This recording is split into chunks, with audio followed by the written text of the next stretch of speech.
Diamond TV hit the airwaves in March this year, and we have strived to keep you informed and abreast with news, some of which we reported as it happened. That's right. It has been a busy year in news and current affairs, and so much has happened. Welcome to the Diamond TV special program, What a Year. I'm Francesca Phiri-Banda. And my name is Dignindaba, Jonah, Buyoya. Let's start from April, one of the biggest and most outstanding events this year. The arrest of UPND President Hakainde Hichilema. On the 11th of April 2017, Hakainde Hichilema was arrested and subsequently charged with treason, among other charges. This happened just a few days after Mr. Hichilema and his entourage literally raced with the presidential motorcade in Mongu, Western Province of Zambia. Here is a look back at some events that followed from the time Hakainde Hichilema was arrested until he was released and what happened after. It all started from Western Province when the opposition United Party for National Development President Hakainde Hichilema with his entourage traveled to Mongo for the 2017 Komboka ceremony for the Lozi-speaking people. On his way to the palace, Mr. Hichilema was accused of endangering the life of the head of state by blocking the presidential motorcade. Despite denying the accusations, Mr. Hichilema, together with 5 of his party officials, were arrested from his residence during a police raid on April 11th.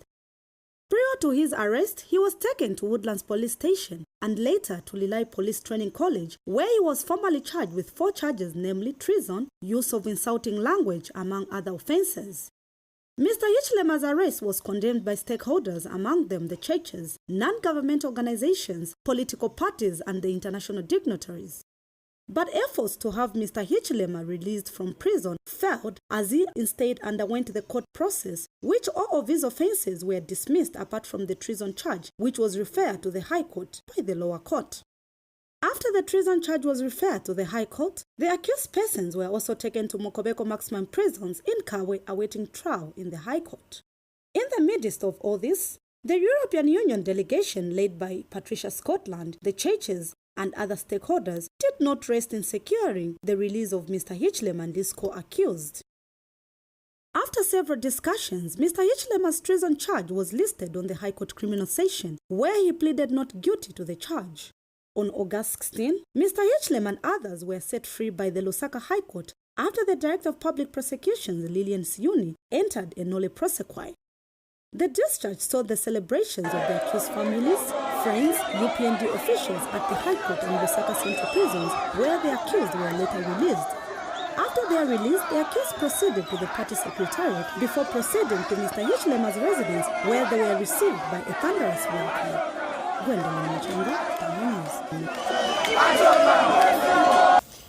Now, 2017 saw an increase in electricity tariffs by the power utility company ZESCO. This development was received by a sharp reaction from consumers, who included households and entrepreneurs alike. Let's just joggle your memory from the time the hike was announced, the justification behind, and the effects caused by the increment. The year 2017 was characterized with economic downturn that saw the kwacha depreciating against other major foreign convertibles. Due to these factors, in May, the energy sector was affected, among others, causing the power utility company ZESCO to make proposals to the Energy Regulation Board to increase electricity tariffs. ZESCO applied for a 75% tariff increase, which was later approved but was going to be effected in 2 phases. Stakeholders were also part of the process as they were allowed to make submissions over the proposed tariff increment. On the 14th of May 2017 at midnight, ZESCO increased the tariffs by 50%. A further 25% increase was effected on the 1st of September 2017. The Energy Regulation Board said the increase was approved based on tariff justification and assumptions, financial performance, electricity demand forecast, customer comments, and the need to progress towards cost-reflective tariffs. ZESCO spokesperson Henry Kapata said power was now going to be bought at 89 ngwe per kilowatt from the earlier price of 77 ngwe per kilowatt. This is what we've been talking about ZESCO Limited. We started with the 50% increment, and we'll definitely bring the other one on board by the 1st of September, meaning that the electricity as it stands now, the people are buying 77 per kilowatt hour. And then come 1st September, of course, it will have to move to 89 per kilowatt hour. Consumers and business owners who depended on electricity expressed their disappointment, saying that the increase was too high and was going to negatively affect their businesses. Without power, without electricity, most especially when they'll be increasing this Friday, I mean, it will affect us very much. They are not doing us any favor by increasing the electricity. ZESCO, in a statement, said the increase was necessitated by factors including attracting new power investment, investment in power infrastructure, and power imports. From the 1st of September 2017 till date, consumers now buy power at the new 75% tariff increase. The increase means that consumers are faced with the burden of paying the increased tariffs at a time when prices of commodities have equally escalated. Nathaniel Lower, Diamond TV News.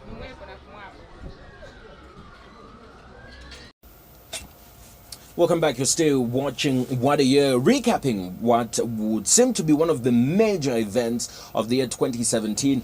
And how about we get a little bit of exclusive analysis from governance activist David Kapuma, who's joining us and said, you've been with us throughout the year. We've been discussing issues pertaining to governance and some decisions being made by the government. And we would like to do a recap of some of the things we've talked about.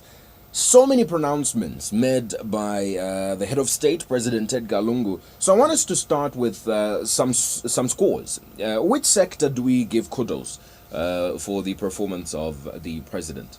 Well, first of all, I would like to state that I'm grateful that you had found it necessary that I be part of this very important program where we're reviewing the events that happened this year to basically review what the Patriotic Front had achieved this year and obviously the areas that they have not done very well.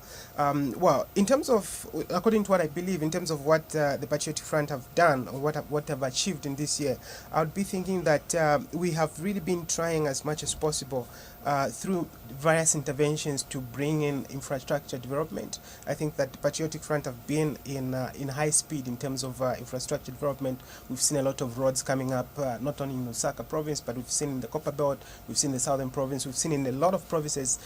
And also we've seen a lot of now shopping malls coming up even in areas where we never thought we would have shopping malls. Every time, almost every corner, there's at least a shopping mall that is coming up. And I think in terms of infrastructure development, this is very positive because once we have good infrastructure, especially when it comes to the roads, it's very easy for us to start thriving as an economy. It's easy for us as a country to move forward when the infrastructure is in good. You've highlighted some very important points. Yes, very good infrastructure. It helps with the development of a country. We are talking about countries like Rwanda, which were way below Zambia because they had a civil war, but now are doing a lot better. But these roads infrastructure have come with a lot of bashing. $1.2 billion US for one road was one of the major talking points for the year. So even as the government was doing something good, it seems they were doing something good in the wrong way. Well, look, we need to be very careful with the way that we analyze these things. Yes, it's a good thing that they're doing, but we are crying about the amount of money that is being spent.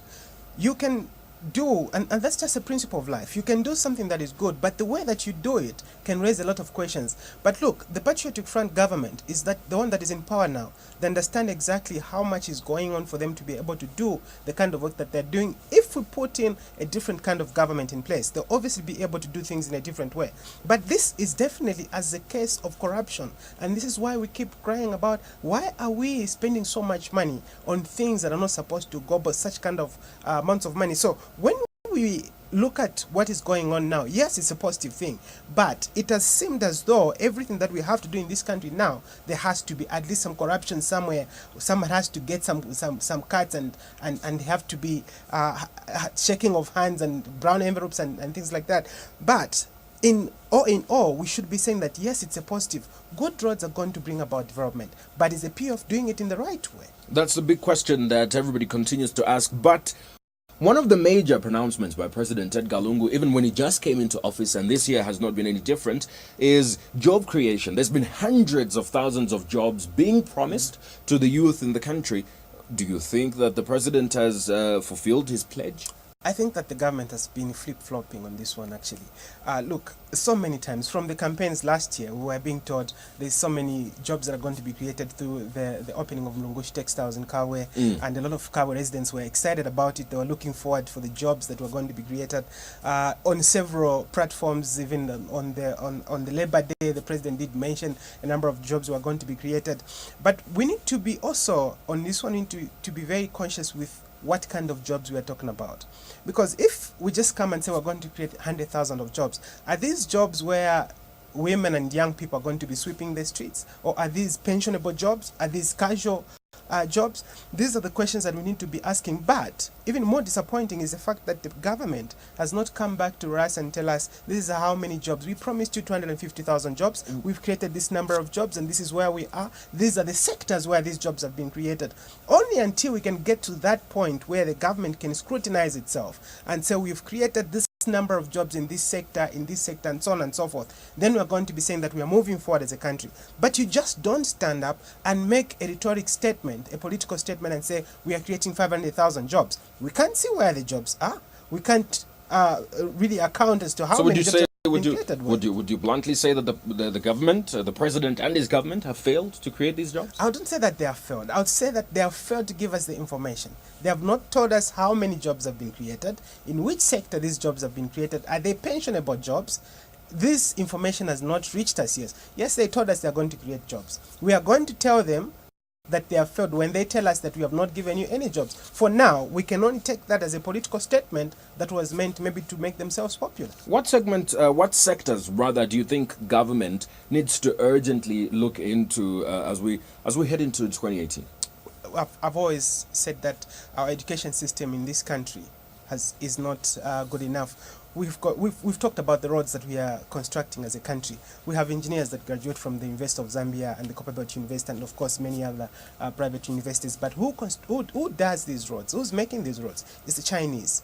So we have the kind of education system where we are training a lot of engineers, we're training a lot of people in different fields, but we are not utilizing the kind of training that we are getting from there. But I've heard also many times people have said that everyone that graduates from these universities don't do the kind of work that the Chinese, for example, do. And I've always said that I think the education sector, only when we can get to the point where we begin educating our minds. We don't need to school ourselves. We need to educate our minds. We need to get to the point where when a graduate comes from the University of Zambia, this is an engineer, they'll be able to do good engineering work. Not the kind of theory that we're getting. I think we're lacking the practical part of it. So in terms of education, I think that as a country, we need to start looking at how best we can enhance our education system, make it credible. We can also learn from other countries. How do they do it? Where are we failing? Why are we not doing the right things? So education is definitely one of the areas that I think that the government really need to concentrate on. And the other one is agriculture. Jonah, it shocks me that with so much land that we have, with a blessing that we have, we've got good weather for us to do proper farming. Farmers are still languishing. Farmers are still some of the poorest people in this country. Farmers are supposed to be the wealthiest people in this country. But I think that we've neglected the agriculture sector so much. Even the e-voucher, now we know that the farmers are crying everywhere. Where are we going as a country? And I think that we need to ensure that agriculture is meant as a priority, not only by pronouncement, by activity. By activity as well. As we get to conclude, you be the judge. From a scale of 1 to 100, out of 100%, the performance of the government in 2017, what is the score you give them? I would be giving them 50 only. Or maybe that's even too much, but I'll be giving them 50. So you say the performance has been good? The performance has been average. So you give them 45? I'll be giving them 50 because I think that there are so many other things that, Jonah, you and I can discuss the whole day. 50 is good. That they have not done good. And there are also certain areas where, if anything, only on infrastructure, in terms of the governance itself, the policy inconsistencies that we've seen this year, it's So something. is it but is because it average or is it good? As we get to conclude, is it average or is it good? No, okay, I'll get to 45. But 45, it's only because of the fact that this year, after a very long time, we had a state of emergency. So because of that, I'll give them 45. Thank you so much for coming through. That is David Kapumai, governance activist, analyzing the year 2017 with us. Oh, what a year. Do look out for our countdown as we continue. We'll start at 22:30, counting down to the year 2018. So do join us as we give you that live countdown.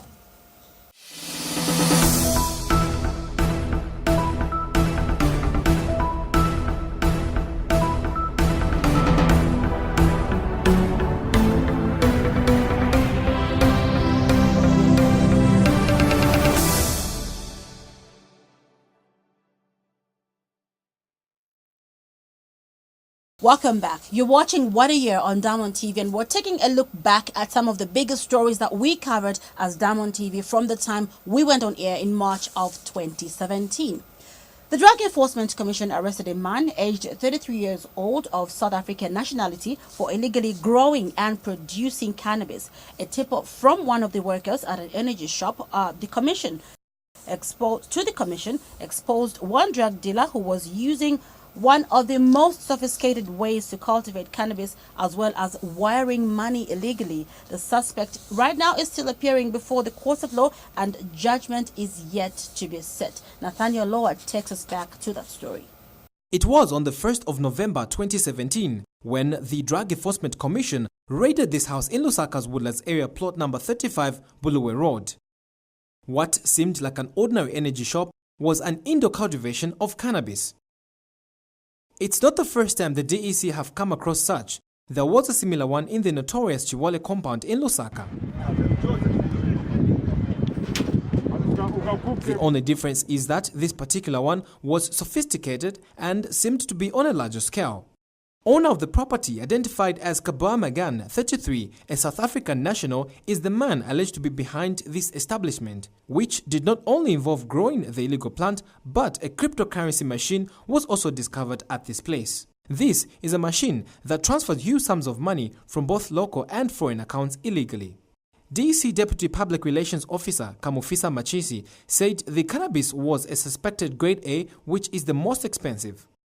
So we've discovered this lab in one of our operations where this purported company trading as the energy shop was actually growing what appears to be cannabis, and this is actually called grade A cannabis or hydroponic cannabis, and is actually different in terms of potency compared to the local cannabis that is grown here.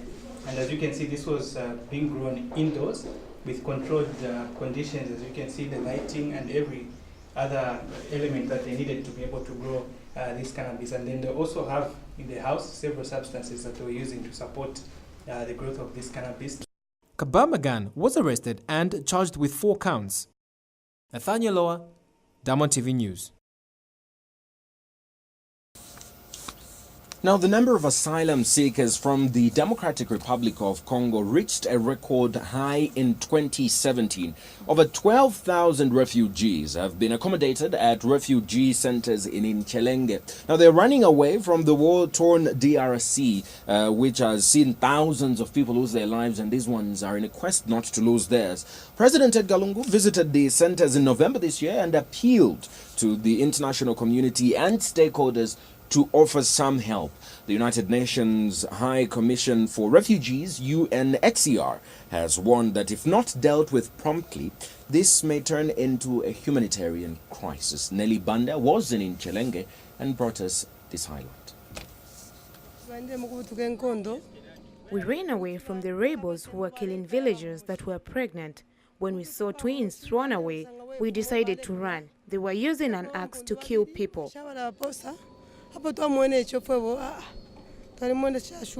Ichatuletele kuno ninkondo solo twaikele kwesuku Kongo abatembo balisangwe ke bambokula tukoma ilo bale tukoma elo kwa isile isangula balumendo ba elema mbamuku isangula ba elema bamba ukutulu kuluisha ngafila bale luisha abantu abale komo ubuteko nabo bwa kabila ngabashirika bambilo kwa fwa batembo so enkondo eri ku Kongo yetu akutwiki twashire kuno ninkondo yatukutwishe yaba bana basoda besu na bana bailema ebatubutwishe n'abatembo ekyalenga ukuthi twingabutuka okwisa kuno.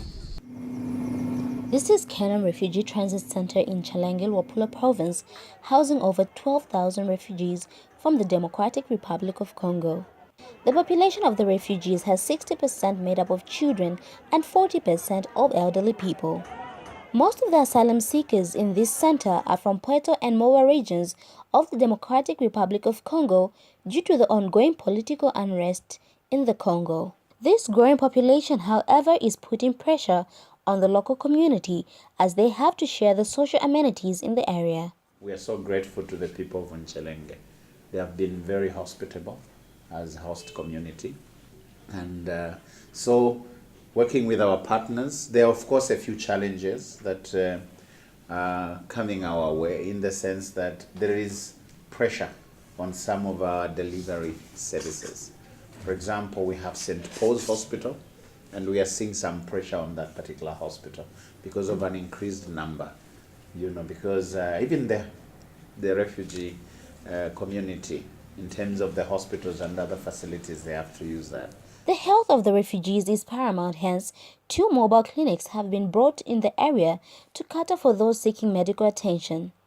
We bring them here for screening, and we are doing all the immunization from under 5 and from 5 to 15. We are giving them all the vaccine that they need, and we screen them. If we detect any infectious disease, we keep them in that OPD ward where we stabilize them, and if there's a need of referring to St. Paul for further management, we refer them to St. Paul. The women asylum seekers volunteer to cook. Watapula kuyi kapui pamubikira family 1 ngabali 2 nangu kamo na afu ngabali batatu 2. On the other side, the men ensure security is tight, but to do this they need tools.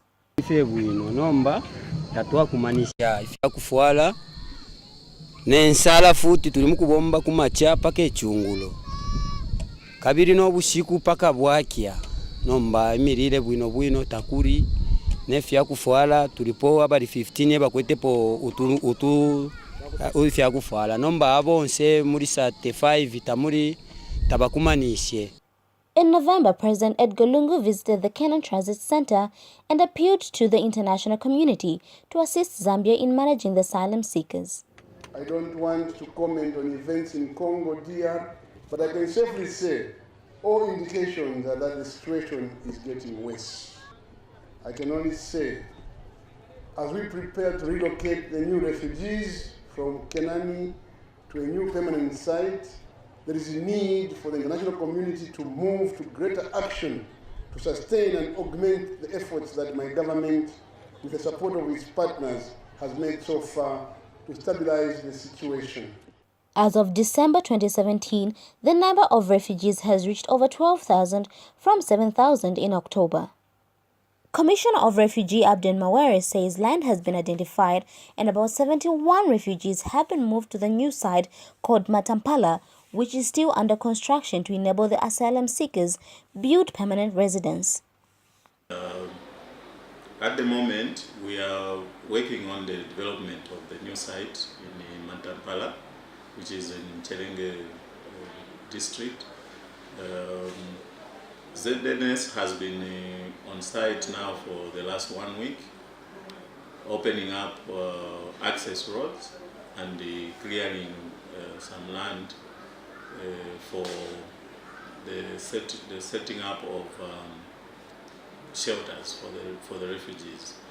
And to speed up this, or to make sure that the refugees are involved in the process, we moved 71 of the refugees who volunteered from Kenani transit site to the Matampala. Mr. Mawere, however, is appealing to stakeholders to help in the construction of Matampala, as Kenyan Transit Center is running out of space for the incoming refugees. The estimated number of refugees coming in the center is about 100 to 150 per day. We have received some funding from the UNHCR, totaling about 700,000 kwacha. This is the money that we are using to open up the site. It has not been very easy to raise funds for this exercise, as we have already appealed to the donors to come in to help us to contribute to some of the services that need to be established before we can move the whole population from Kenani Transit Center. More attention is needed to address the situation of asylum seekers in Chilenge district, and concerted efforts is needed from all stakeholders. Otherwise, if left unchecked, it may turn into a humanitarian crisis. Phiri-Banda, Diamond News. Cholera cases have continued to rise since the first case was recorded in October of 2017. Some of the first cases to be recorded were from the densely populated areas, namely Maziopa, Chipata compound, as well as Kanyama compound. Cholera in Lusaka has so far claimed over 20 lives, and hundreds are hospitalized in various health centers across the country. Phiri-Banda gives us highlights on this. Cholera outbreak has caused a huge burden anywhere it occurs in the world, and Zambia is no exception with the onset of the rains. The first cholera outbreak in Zambia was recorded in 1977, 1978, but the major outbreak was recorded in 1990 and lasted until 1993. The first cholera outbreak in 2017 was recorded on 6th of October in Maziopa compound, an area which did not have water supply since its inception. As of December 2017, the number of cumulative cholera cases has reached over 1,400, with about 38 deaths recorded. Cholera can be spread through contaminated water, food, or fecal matter. The outbreak was spread to other areas like Bauleni, Kanyama, Chipata compound, Matero, Chaisa, and Garden compound. From the announcement of the cholera outbreak, various measures have been put in place by various stakeholders. Today, the 9th of October, we have a total of 17 patients on the line list. That includes those confirmed cases and suspected cases. And you know, in a cholera outbreak, chlorine is one of the most precious commodity you need. The Lusaka City Council has banned the sale of ready-to-eat food and confiscated most of the foodstuffs being sold openly. What we have seen here is that now we are disposing of the fish and the chicken that was confiscated in there. And so the first step was to disinfect. The reason for disinfecting the stuff is that in an event that someone picks, you might be aware that at our landfill there are scavengers there, and if you throw things in a solid nature, they might be picked by those people and consumed. A check by Diamond News Crew found that some traders have gone back to sell the food openly. Lusaka Water and the Ministry of Water and Sanitation are currently providing free water to cholera-prone areas to stop residents in these areas from using shallow wells. And while government, we are trying our very best to provide clean and safe water, still people are resorting to shallow wells. It is the social behaviors of our people whereby they don't see no difference. Even when we've attempted to conscientize them that the water in the shallow wells is not very good for consumption, for any use, but they are using that. The Ministry of Health and other government officials a month ago inspected Soweto Market, where 8 traders were reported to have been admitted due to cholera. And so far, 2 traders have died from BH Market in Soweto, and the market has since been closed.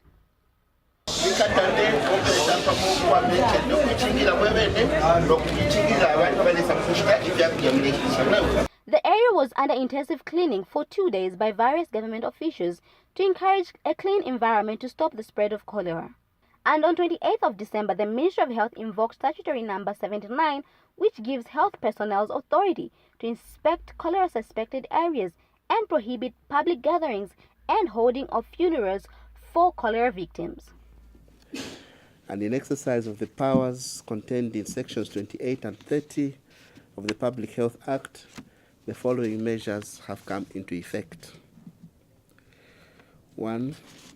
Authorized officers, these being medical officers, environmental health officers, environmental health technologists, or indeed any other qualified persons that are authorized by my office, shall conduct sporadic checks in all trading places, and in any place found to be unconducive to trading or having no proper sanitary facilities shall be closed immediately. Furthermore, we are going to admit all suspected cases to designated facilities, and a person shall not leave the hospital or the observation camp until authorized to leave by a qualified medical personnel. And traders are asking the local authorities to ensure skip bins are put in all markets so that litter is disposed of correctly, unlike what has been happening. So that in one crack clean in market. Only I wear an adult. If tufuna doti chepeko majombo chani matika so madoti makolela ibwela madoti. The fight against cholera needs concerted efforts from both government and the general public. Measures to curb the spread of cholera include promotion of food safety, provision of safe water, restriction of public gatherings, community health education messages, treatment of septic tanks, and good personal hygiene. Phiri-Banda, Diamond News. One of the biggest stories this year, 2017, and got everyone talking, mostly making fun of the story. Mandatory HIV testing is what caught almost everyone's attention when President Edgar Lungu made the announcement that day. The days that followed saw debates coming up on issues of privacy, human rights, and doctor-patient confidentiality. At first, there seemed to be miscommunication as even government ministers were giving conflicting statements. Now, the term was later changed to routine testing, and people still had issues with that. Let's take a look back and look at how that development took twists and turns. At first, it was a scare tactic. When you catch HIV, you die, and many lives were lost. The next stage was for one to know their HIV status. 14th of August brought about a lot of questions on human rights as different parts of society felt the president was violating human rights. On this very day, President Edgar Lungu declared a routine HIV testing at all health institutions to enable all Zambians to know their HIV status by 2020, following the 90-90-90 target by self-testing. My position was that no one has got the right to take his own life. And no one has got the right to take another person's life. Therefore, make sure that we protect life in Zambia, generally across the board. So just as we test for malaria, we don't consult you to consent whether we're testing or screening for malaria. We'll do the same for HIV testing. And we'll counsel you and tell you that you have got this problem. You need to embark on treatment. That is what we're going to do. That's the official London position. So those of you who will be seeking medical help in our institutions will not be questioned whether you want to be tested for HIV/AIDS. Just like we don't test you, we don't question you when we're testing for malaria. And Zambia Medical Association President Abdan Chansa encouraged married couples to have routine HIV testing to ensure they raise a healthy family. You are positive, you are started on treatment early before you become sick and your quality of life reduces. If your partner is negative and you are positive, we put you on treatment, chances of you infecting the partner are minimal. And it is on this principle, discordant couples, where one partner is negative and one partner is positive, that we emphasize HIV testing. Because chances of infecting the negative partner are slim if you are viral suppressed. Now you can imagine the spiral effect of this. Others thought the pronouncement by the president will reduce the rate of HIV infections in the country. And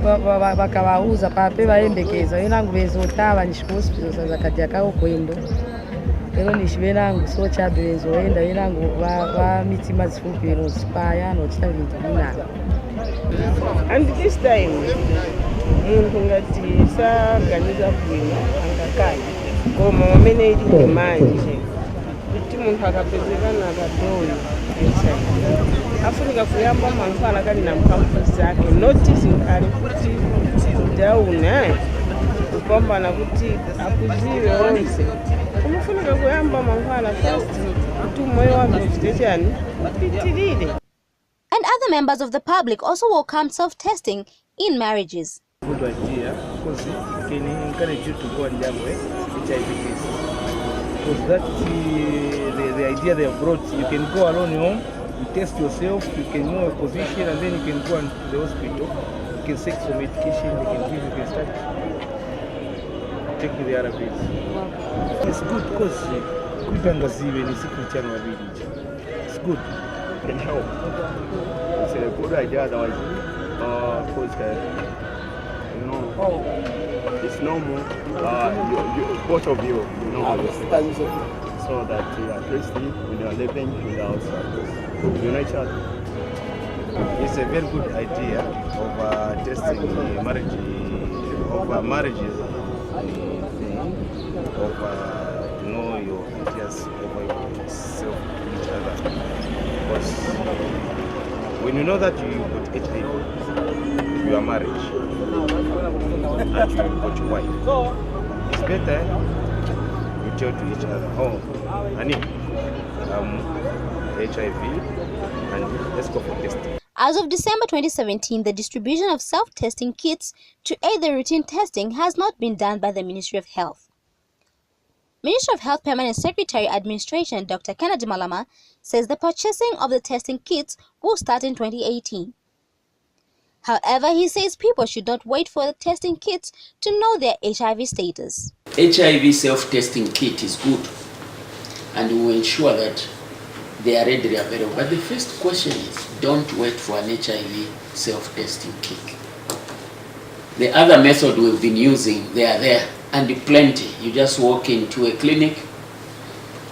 If you feel uncomfortable going to a clinic, there are certain outlets where you can go and have the HIV test done. And it should not be once, just to be done every 3 months. The self-testing has to be flooded. And there will be options in terms where you can access them from the health facility. Some will actually be distributed in the community, some in the workplaces. So coming in 2018, you'll be seeing us do quite some procurement of the HIV self-testing, but we are also finalizing the operational framework. Because again, we need to make sure that we are systematic in terms of the delivery mode. Phiri-Banda, Diamond News.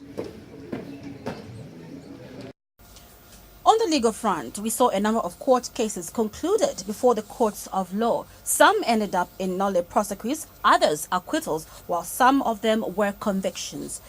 Gwendolyn takes a look at some of the prominent cases that we carried as Diamond TV.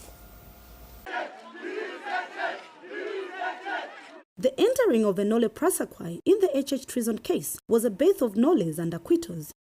Barely few days after discharging UPND leader Hakainde Hichilema of his treason charges, Religious and Affairs Minister Godfrey Desmaili, who was accused of contempt of court for preempting the treason case, was followed by an acquittal of former Lusaka Province Minister Obvious Mwalitet and 4 others. Few days later, President Edgar Lungu's press said Amos Chanda, the Daily Nation newspaper limited proprietor Richard Sakala, who were also facing a similar charge, also walked to freedom following the issuance of a nolle prosequi by the DPP. As if that was not enough, Equity for Economic Progress Party leader Chilufya Tayali was also discharged by the Lusaka Magistrate Court for defamation against the Inspector General of Police Kakoma Kanganja. Others to be set free by the Lusaka Magistrate Court were UPND Vice President Geoffrey Walemwamba, GBM, and 19 others in the case of illegal drilling. Fred Membe's wife Mutinta in the case of contempt of court, Fred Membe and his lawyer Nchimanchito for impersonation as the appointed liquidators of the Post newspaper in liquidation, Sylvia Masebo, among others. But while others were set free, the unfortunate notable figures like former Minister of Health employee Henry Kapoko, former Permanent Secretary Southern Province Anisi Nyangwe, former MMD Chisamba Member of Parliament Moses Mteteka were convicted. The year has also not passed without seeing the convictions and acquittals of murderers such as Precious Longwe, who was sentenced to death. Meya Namfukwe, Jacqueline Mwindwa, Esnat Lungu, Amina Muhammad, among others. Other murder cases involving UPND Chilanga Member of Parliament Keith Mukata and his partner Shameni Musonda, Reeves Malambo murder suspect Shabu Benos, Minhood murder suspect Peter Swale and Shinka Kapoto are still active before the courts of law. Gwendolyn Muchenga, Diamond News. Zambia's attempt to secure $1.3 billion from the International Monetary Fund has remained futile. Zambia's current debt is what has been an issue of concern for the International Monetary Fund. According to the latest Article 4 publication, the International Monetary Fund urged Zambia to minimize the contraction of new debt. Wenson Mavoro takes a look at the story. Rigid agricultural conditions, low copper prices, political uncertainty and power crisis forced Zambia's economy into hitting an all-time low of 2.9% growth rate since 1998. That economic upheaval marked the journey to economic recovery, which is premised on a plan called Zambia Plus. Zambia Plus means that solutions to Zambia's economic challenges must be first domestically generated with minimal external support. External support in this context means that Zambia has been engaging the International Monetary Fund to secure a bailout package. Contrary to popular misconception, the $1.3 billion bailout package is intended to improve Zambia's balance of payment. Clandestine is what characterizes negotiations between Zambia and the International Monetary Fund, with government promising conclusion of the deal, which up to now hasn't happened. International trade expert Trevor Simumba says the deal is likely to materialize in 2018. Taking into account the macro efforts being made by government at policy level, the question that then arises is that does Zambia need the IMF? Research fellow from the Zambia Institute for Policy Analysis and Research, Cesar Cello, shares his thoughts. Do we need an IMF? No, we do not. We have been surviving without the IMF already. We are a sovereign state, and we do have internal systems that help us to go along. Do we want an IMF around? I would put it to this gathering that yes, we want the IMF around, because as I'll show a little bit later, it makes life a little bit easier, it makes welfare a little bit more bearable for Zambia. Minister of Finance Felix Mutati says he will keep engaging the IMF until Zambia gets the $1.3 billion bailout package. IMF resident representative Alfredo Baldini has urged Zambia to implement legislation key to the attainment of fiscal balance. So it's important to keep the background very clear.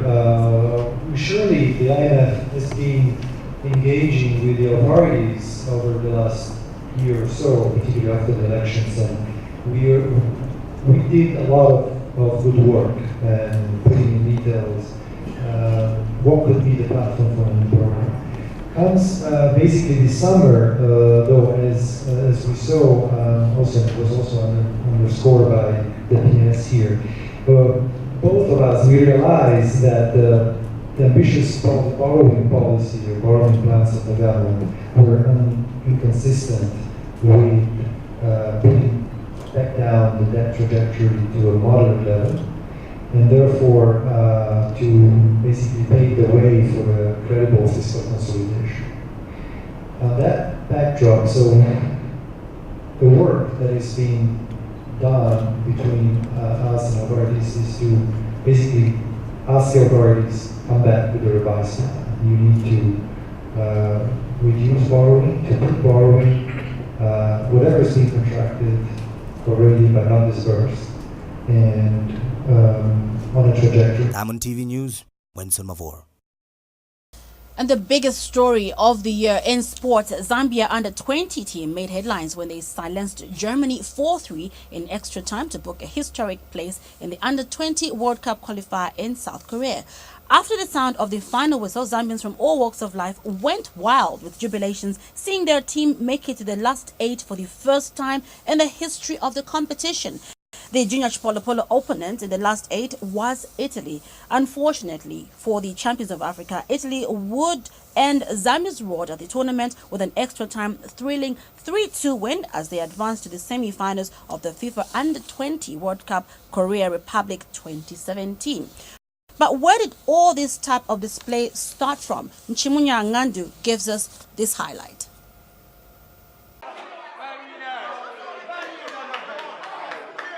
It all started with bagging the 2016 Under-20 Council of Southern Africa Football Association COSAFA Championship held in South Africa in December 2016.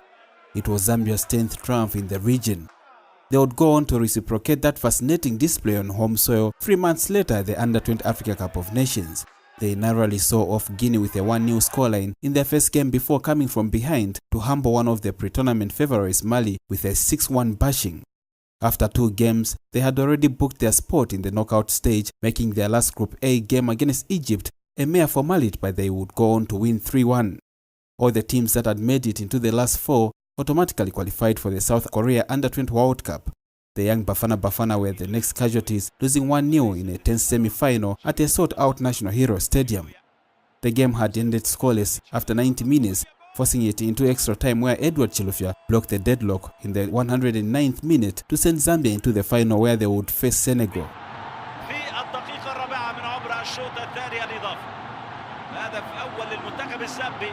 The junior Chipolopolo defeated Senegal 2-0 in the final to be crowned champions of the total Under-20 Africa Cup of Nations for the very first time. There was little time for the team to rest with the 2017 Under-20 World Cup in the offing. The Football Association of Zambia together with government camped the team in Spain just as they had done prior to the AFCON tournament. Zambia's first opponent in Group C was 2-time champion Portugal, whom they went on to beat 2-1 with goals coming through Edward Chilufya and Fashion Sakala, with Portugal finding a late consolation through Helder Ferreira. Iran would be next in their second Group C game at the Jeju World Cup Stadium. The boys were a goal down heading into the break, but an improved second half would see them score 4 past their opponents to win 4-2 after the final whistle.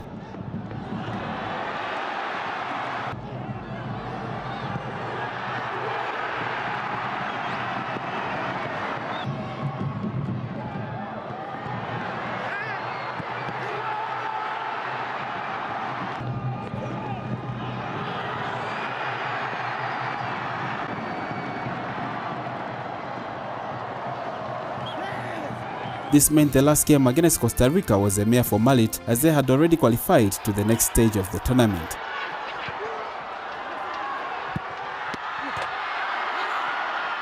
A 1-0 loss was the result against Costa Rica, who would finish third in the group, as Zambia would be joined by Portugal in the knockout stage. 29 years ago, Germany had beaten Zambia 4-0 at the Seoul Olympics. The 1988 team had the likes of Beston Chambishi, who would turn out to be coach at the 2017 edition of the Under-20 World Cup. These two nations would reunite in the quarterfinals on May 31st at the Jeju World Cup Stadium. Whoever coined the phrase "so near yet so far" must have been right about the Zambia Under-20 team. After 37 minutes of play, the Zambia Under-20 were down courtesy of a Philip O's one moment of sublime brilliance. He aced a free kick from wide on the right flank, whipped with his left foot to cannon in off the underside of the bar to open the scoring. It seemed to be the injection of energy Zambia needed, like they have done all along, coming strong after conceding. They replicated their recent form by equalizing through Emmanuel Banda on 50th minute. Then it was all systems go for the African champions, who did not only add one more goal but even a third. Spartak Moscow striker Fashion Sakala was on hand for the second on the 68th minute, and the third came through midfielder Enoch Mwep 6 minutes before time. This is how Zambians celebrated the 3 goals that all came in the second half of the match. But the German machine was not done yet. With only a minute before full time, they scored their second through Dominic Schad and third through Jonas to send the game into extra time, leaving Zambian fans back home biting their nails about what would have been a well-deserved victory within 90 minutes. With the scores at 3-3 in extra time, striker Fashion Sakala was left in tears after being withdrawn for Conrad Luchanga. The players were now seemingly forced to use their last energy in extra time. Right back Shemi Muyembe was the last man to ink his name on the scoresheet to avenge Zambia's 1988 Seoul Olympics 4-0 loss to then West Germany and make history for Zambia. Zambia, who have scored 10 goals and conceded 7, will now wait to face the winner between Italy and France in the last 8 of the World Cup. For the Chipolopolo under-20, what was so near and later became so far became near again to bang it for Mother Zambia, as soccer fans celebrated in the streets across the country.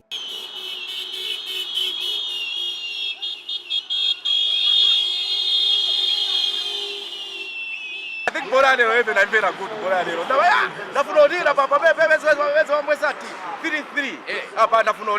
I see that the guys are good and I'm very much happy today. I'm very impressed that the guy have prayed, you know, they've died for this country. I'm the happiest one today. They call me Zambia and they win football.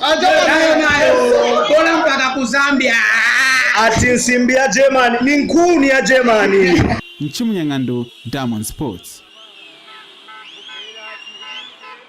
The biggest stories brought to you in 1 hour. High moments, low moments, exciting moments, and not so exciting.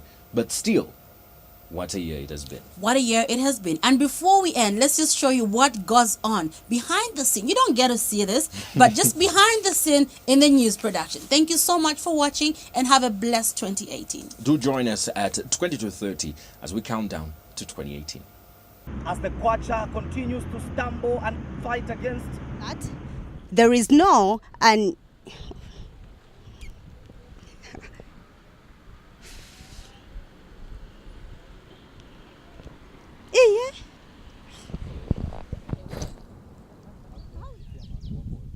Niende then it's